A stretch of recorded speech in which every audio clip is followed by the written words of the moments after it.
Brave Hendrick. A story from Holland. Hendrick hurried out of school and ran along the top of a dike. This was one of the great walls which protected the low-lying farmland of Holland from the North Sea. Hendrick's father had said to him, "Your grandfather helped me build these dikes. Now I work on them, mending any holes or gaps made by the wind and waves. If the sea broke through, it would drown all the animals, flood our houses, and ruin our farms. We must always watch the dikes." Hendrick ran along a dike he had never explored before. On one side the tide was creeping in.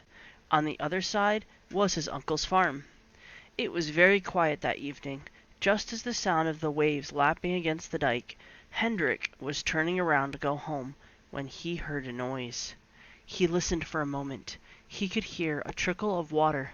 "I wonder what that is. I'd better have a look," he said to himself.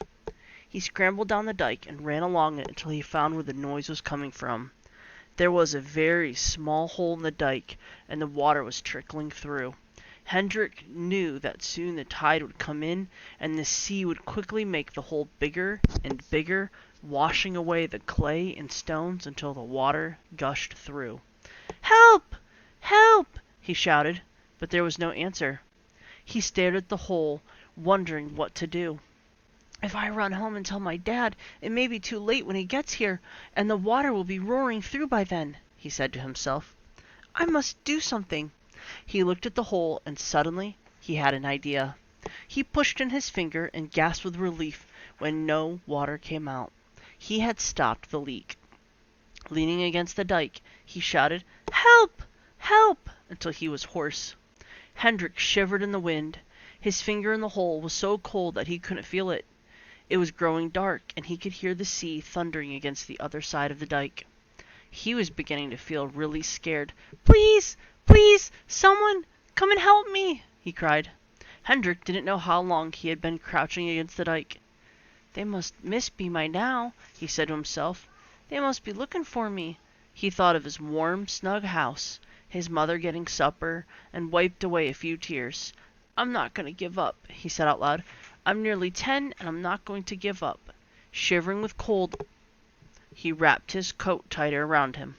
When it was so dark that Hendrick could only hear the wind howling and the waves dashing against the dike, he saw a light bobbing along above him. When it was so dark that Hendrick could only hear the wind howling and the waves dashing against the dike, he saw a light bobbing along above him. "Help!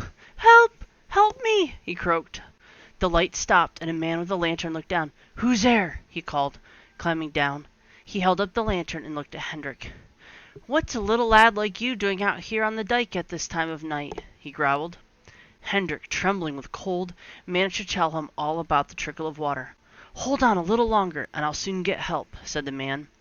At that moment they heard low voices calling along the dike, and they could see the light of lanterns. It was Hendrick's father and uncle and many men from the village who were out searching for Hendrick. "Here's your lad! Here he is!" shouted the man. "I was late coming home from work, and I found him down by the dike." The man then told him all about the trickle of water. "We'll soon fix that," said Hendrick's uncle, and he and the other men set to work at once.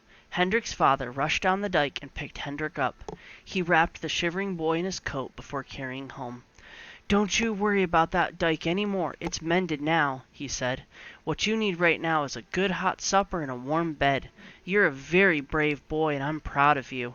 You did the right thing. You saved us all from a lot of very bad trouble."